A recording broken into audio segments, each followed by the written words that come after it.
ఓం శ్రీ కృష్ణ జగద్గురు పరబ్రహ్మణే నమః. ఓం నమో శ్రీ వేదవ్యాసాయ నమః. ఓం మద్గురు శ్రీ పూర్ణానంద స్వామినే నమః. ఓం శుక్లాంబరధరం విష్ణుం శశివర్ణం చతుర్భుజం ప్రసన్నవదనం ధ్యాయేత్ సర్వవిఘ్నోపశాంతయే. ఓం వ్యాసాయ విష్ణురూపాయ వ్యాసరూపాయ విష్ణవే నమో వై బ్రహ్మనిధయే వాసిష్ఠాయ నమో నమః.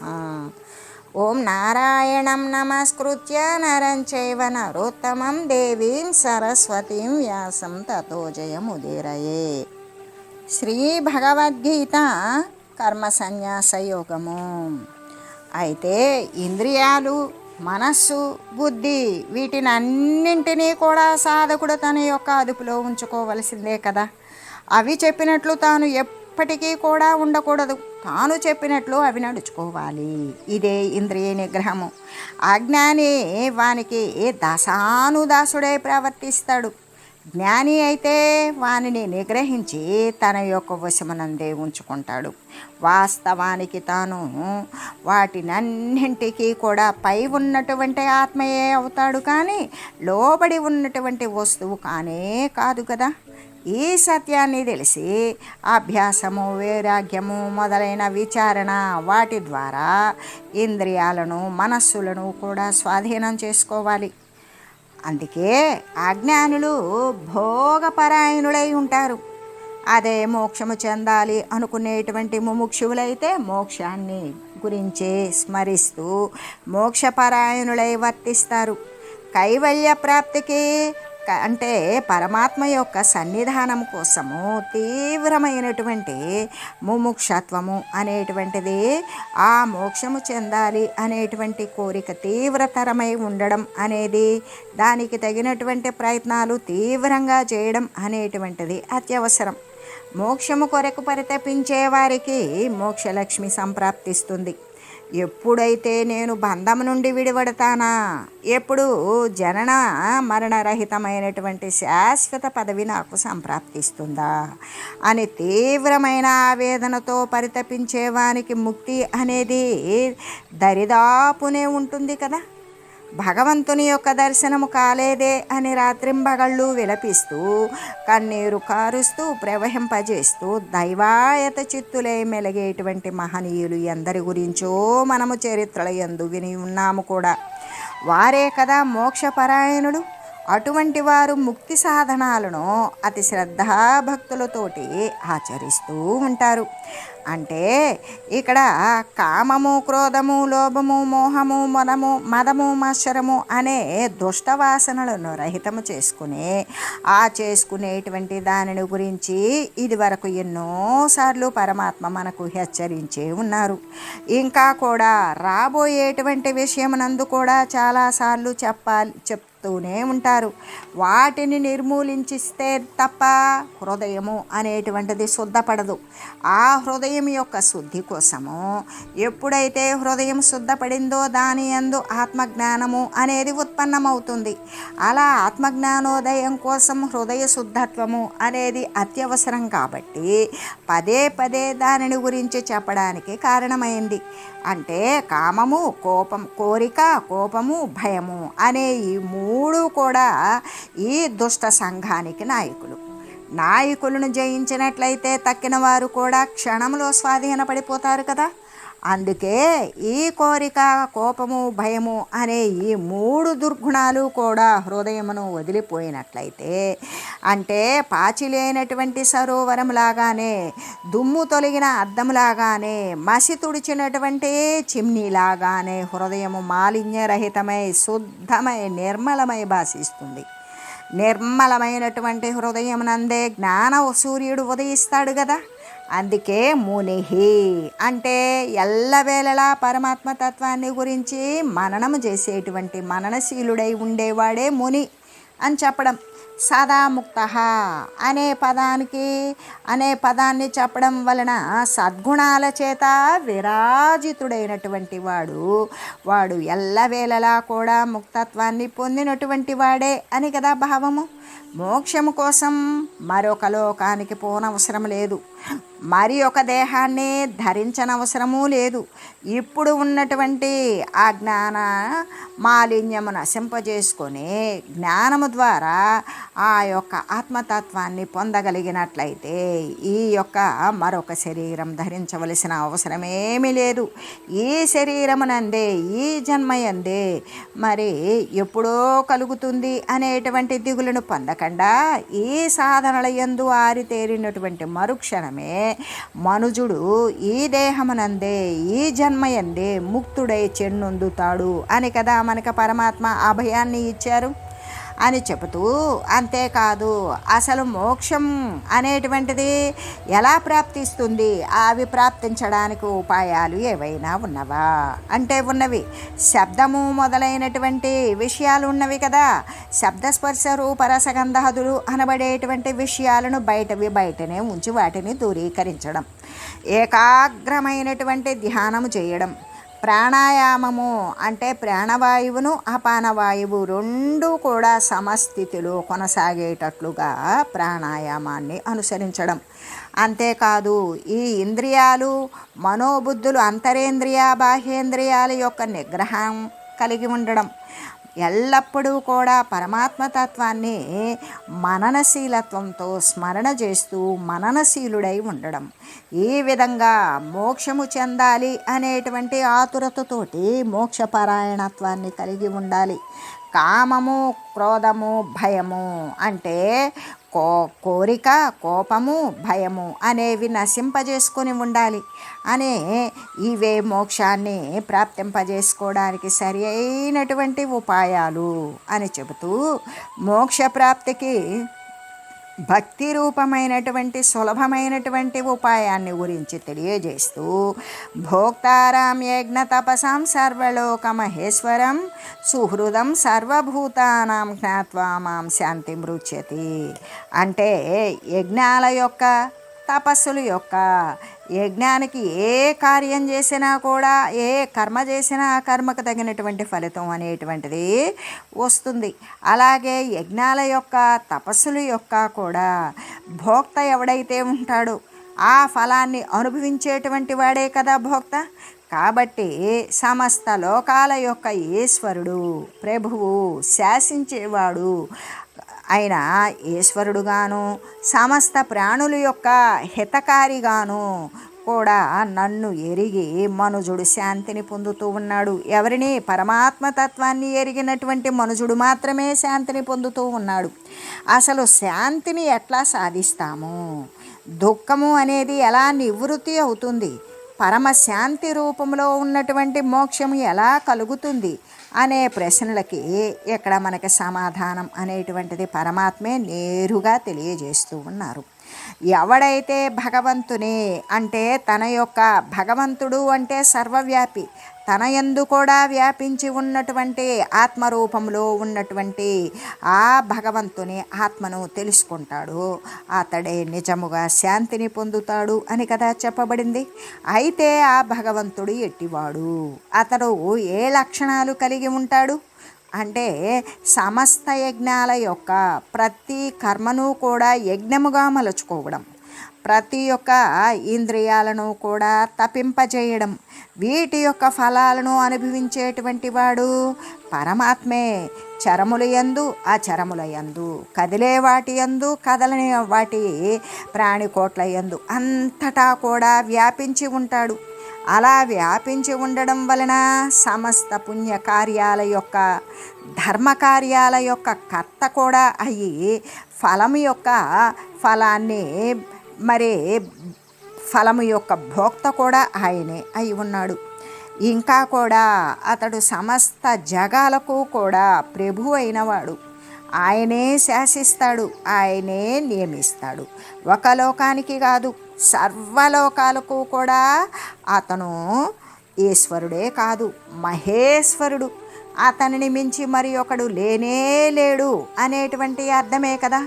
ఆయన ప్రభువా అంటే ప్రభువే కానీ ప్రభువు కాదు, చక్రవర్తి.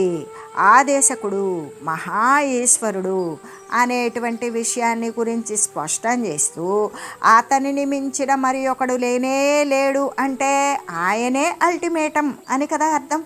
ఈ ప్రకారంగానే సర్వలోకాలకు కూడా నియామకుడే అయినప్పటికీ కూడా సర్వలోకాలను కూడా, సర్వలోకాలు అంటే మనకి అధోలోకాలు 7, ఊర్ధ్వలోకాలు 7. అధోలోకాలు అయినటువంటి అతల వితల సుతల తలాతల రసాతల మహాతల పాతాల అనేటువంటి 7 లోకాలు, మరి ఊర్ధ్వలోకాలైనటువంటివి భూలోక, భువర్లోక, సువర్లోక, మహర్లోక, జనర్లోక, తపోలోక, సత్యలోకాలు అనేటువంటి ఇంకా ఊర్ధ్వలోకాలు 7.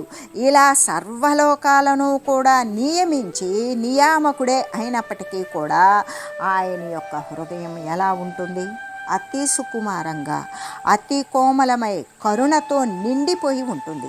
ఎందుకు అంటే సమస్త ప్రాణికోట్లకు కూడా ఆయన పరమమిత్రుడు, దయాశాలి. అన్ని ప్రాణి జీవకోట్లకు అన్నింటికీ కూడా ఉపకారాన్నే కలగజేస్తాడు, హితాన్ని మంచినే కలగజేస్తాడు. సుహృత్తు అంటే ప్రతిఫలాన్ని కోరకుండా సహాయపడేటువంటి వానినే కదా సుహృత్తు అని అంటాము అనే విషయము, దాని యొక్క అర్థం మనందరికీ తెలిసినదే కదా.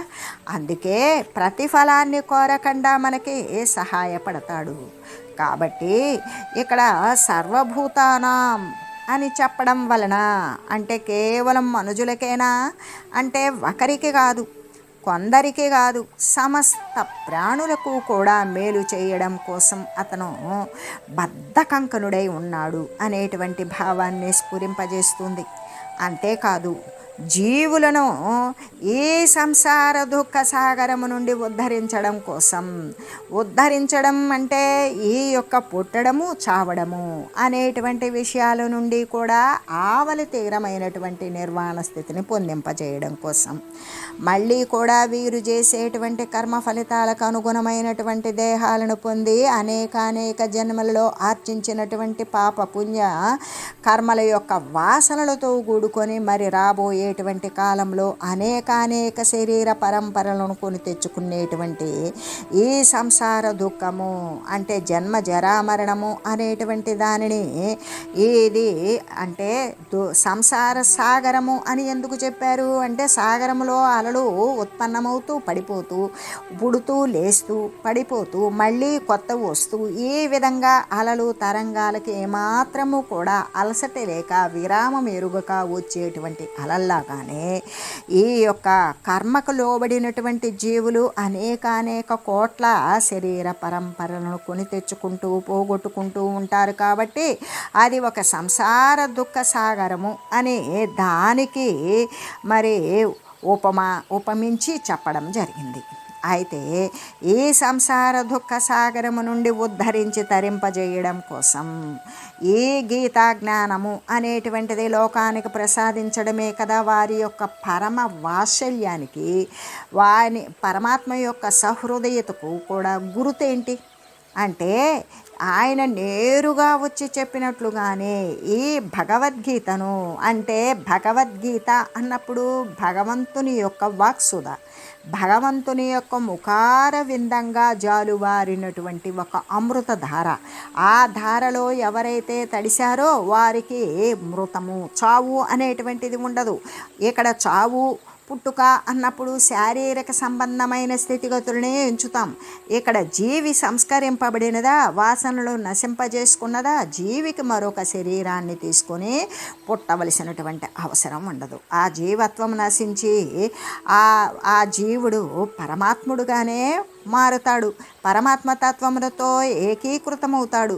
కాబట్టి ఇక్కడ సంసార దుఃఖ సాగరం నుండి కూడా ఉద్ధరించాడు కదా, దాని నుండి తప్పించాడు అంటే ఆ జీవులను తరింపజేయడం కోసం ఈ గీతా జ్ఞానమును, ఈ గీత అంటే ప్రతి ఒక్క జీవి యొక్క గీతలను తొలగించి గీతను మార్చేసేటువంటి జ్ఞానము లోకానికి ప్రసాదించారు.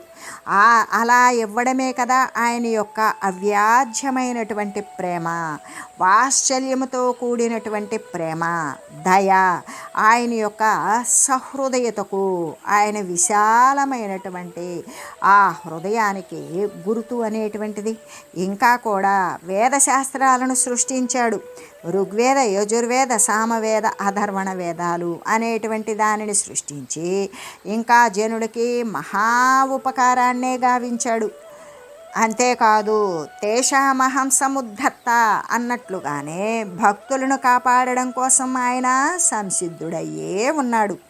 అంటే ఈ దేహ రచనను కానీ, ప్రపంచ రచనను కానీ, ఈ దేహం సృష్టించబడడం కానీ, ఈ ప్రపంచం సృష్టించబడడం కానీ చక్కగా మనం వివేచనతోటి, జ్ఞానముతోటి విచారించి చూసినట్లయితే ఆ భగవంతుని యొక్క దయాళుత్వము, అంటే ఆయన యొక్క దయ అనేటువంటిది అపారవారమైన దయ. ఆయన యొక్క మాట్లాడేటువంటి, బోధించేటువంటి పదమునందు కూడా మనకి సుస్పష్టంగా గోచరమవుతుంది. ఇటువంటి లక్షణాలు పరమాత్మ కలిగి ఉంటాడు అని కదా ఇక్కడ మనకు తెలియజేయబడింది. అయితే ఈ ప్రకారమైనటువంటి భగవానుని యొక్క మహిమను తెలిసినటువంటి వాడు ఊరక ఉంటాడా? ఊరక ఉండక ఎల్లప్పుడూ కూడా అనవరతము, అంటే నిరంతరము వారినే ధ్యానిస్తూ ఉంటాడు, భక్తితో సేవిస్తూ ఉంటాడు. కాబట్టి దాని ఫలితంగా అతడు పరమశాంతిని పొందుతాడు. అంటే భగవానుని యొక్క మహిమను, భగవంతుని యొక్క వాత్సల్యాన్ని తెలిసినటువంటి వాడు ఊరకనే ఉండడు. ఎల్లప్పుడూ భగవంతుని యొక్క మాటలనే స్మరిస్తాడు, భగవంతుని యొక్క రూపాన్నే ధ్యానిస్తాడు, భక్తితో సేవలు చేస్తూ ఉంటాడు. కాబట్టి దాని ఫలితమైనటువంటి అతడు పరమశాంతిని, ప్రసన్నతను పొందుతాడు. అందుకే తేషాం శాంతి శాశ్వతి నేతరేషాం, అంటే ఆ పరమాత్మను తెలుసుకొనినటువంటి వారికే శాశ్వతమైన శాంతి లభిస్తుంది. కానీ ఇతరమైనటువంటి వారికి, పరతత్వాన్ని గురించి, పరమాత్మను గురించి తెలియనటువంటి వారికి కాదు అని కదా ఉపనిషత్తులన్నీ కూడా ఉద్ఘోషిస్తూ ఉన్నవి. అయితే ప్రతి వారు కూడా శాంతిని, సుఖాన్నే కదా కోరుతూ ఉంటారు. ఎవ్వరికి సుఖం అక్కర్లేదు, ఎవరికి శాంతి అక్కర్లేదు. ప్రతి ఒక్కరూ శాంతిగా ఉండాలి, సుఖమే ఉండాలి అని కోరుతారు. అటువంటి శాంతి యొక్క లాభం కోసం శ్రీకృష్ణ పరమాత్మ ఇక్కడ ఒక చక్కని ఉపాయాన్ని సెలవిచ్చి ఉన్నారు. దానిని గ్రహించాలి మనం. అంటే భగవతత్వాన్ని తెలియాలి. ప్రతి ఒక్కరూ కూడా భగవతత్వాన్ని ఎరిగినటువంటి ప్రతి ఒక్కరూ శాంతిని పొందగలుగుతారు. అంటే పరమాత్మ ఎటువంటి వాడు? సర్వలోకైక ప్రభువు. అంటే సర్వేక సమస్తము కూడా, సర్వం ఆత్మమయం, సర్వము కూడా, దిక్కులు, పంచభూతాలు, విశ్వము, ప్రకృతి, సర్వేక సమస్తము కూడా నిండి ఉన్నటువంటిదే ఆ యొక్క పరవస్తు స్వరూపమైన పరమాత్మ. అంటే పరమాత్మ దేనికి? సర్వలోకైక ప్రభువు, లోకాలకి అలోకాలకి కూడా ప్రభువు అని తెలుసుకొని వారిని ఎప్పుడైతే వారి యందే ధ్యాస ఉంచి ధ్యానించడము చేత శాంతికి రాజమార్గము, అంటే శాంతిని, ప్రసన్నతను, అంతర్బహిర్వ్యాపకంగా కూడా శాంతిని పొందాలి అంటే ఎల్లప్పుడూ కూడా పరమాత్మ స్వరూపమైన ఆ యొక్క పరతత్వ వస్తువుకు, సత్య వస్తువుకు సర్వలోకైక ప్రభువు అని కదా తెలుసుకొని వారిని, పరమాత్మను ధ్యానించడమే కదా సర్వమైనటువంటి శాంతికి కూడా రాజమార్గము. నేరుగా ఉన్నటువంటి మార్గం అదే కదా. భక్తియే కదా శాంతికి బాట.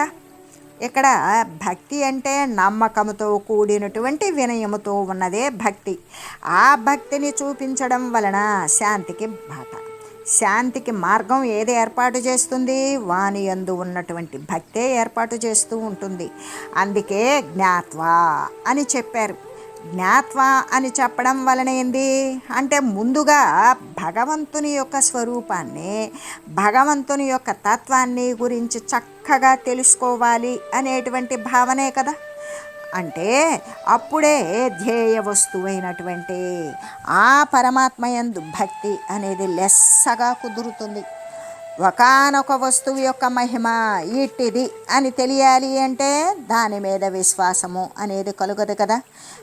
ఎందుకు అంటే ముందుగా భగవంతుని యొక్క స్వరూపాన్ని, భగవంతుని యొక్క తత్వాన్ని చక్కగా తెలుసుకున్నప్పుడు అప్పుడు మాత్రమే ధ్యేయ వస్తువైనటువంటి పరమాత్మ స్వరూపం ఇది అన్నప్పుడు ఇదే ధ్యేయము. ఆ ధ్యేయ వస్తువును స్మరిస్తూ మరి ఆ విధంగా భక్తి శ్రద్ధలతో కూడుకుని ఉన్నప్పుడు ఆ పరమాత్మ పట్ల భక్తి అనేది చక్కగా కుదిరి ఉంటుంది. ఎలాగంటే ఒక వస్తువు యొక్క మహిమ, దాని యొక్క పనితనము, దాని ప్రభావము ఇలాంటిది అని తెలియకపోతే దాని మీద విశ్వాసము అనేటువంటిది ఎవరికైనా కలుగుతుందా? కలగదు కదా. అంటే సామాన్యంగా ఇప్పుడు లోకంలో ఒక చిన్న అధికారి ఉన్నాడు. దేనికి? ఆ అధికారి తన గ్రామానికి వచ్చాడు అనుకో. అలా వచ్చినప్పుడు ఏం చేస్తారు జనులు? అతన్ని ఎంతో ఆదరించి గౌరవిస్తారు. ఎందుకు? అప్పటి వరకు కూడా ఏ అధికారి కూడా రాలేదు కాబట్టి ఆ చిన్నపాటి అధికారినే ఆ జనులు ఎంతో ఆదరించి గౌరవం చేస్తారు. అదే ఒకవేళ రాజే వచ్చాడు అనుకో, అప్పుడు ఇంకా ప్రజలలో ఇంకా ఎంత ఎక్కువగా గౌరవిస్తారు అంటే ఇంకా చెప్పనాలవి కాదు.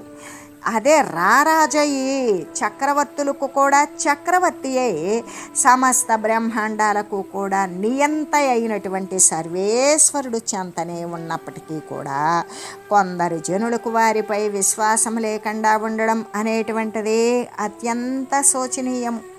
ఎలాగంటే మనం ఒక చిన్నపాటి అధికారి వస్తేనే వానికి చేయవలసినటువంటి గౌరవ మర్యాదలు అనేటువంటివి ప్రకటిస్తూ ఉన్నాం.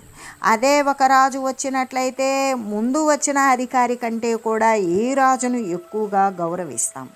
అదే అంటే రాజులకు రాజై, చక్రవర్తులకు కూడా చక్రవర్తి అయి, సామ్రాట్ అయి సమస్త బ్రహ్మాండాలకు కూడా అంటే ఏ భువన బ్రహ్మాండాలైతే ఉన్నాయో వీటన్నింటికీ కూడా నియంత అయినటువంటి సర్వానికి ఈశ్వరుడైన పరమేశ్వరుడు మన యొక్క చెంతనే మన యందే ఉన్నప్పటికీ, నిక్షిప్తమై ఉన్నప్పటికీ కూడా కొంతమంది జనులకు వారిపై నమ్మకం లేకపోవడం లేకపోవడం అనేటువంటిది చాలా బాధాకరమైనటువంటి విషయం.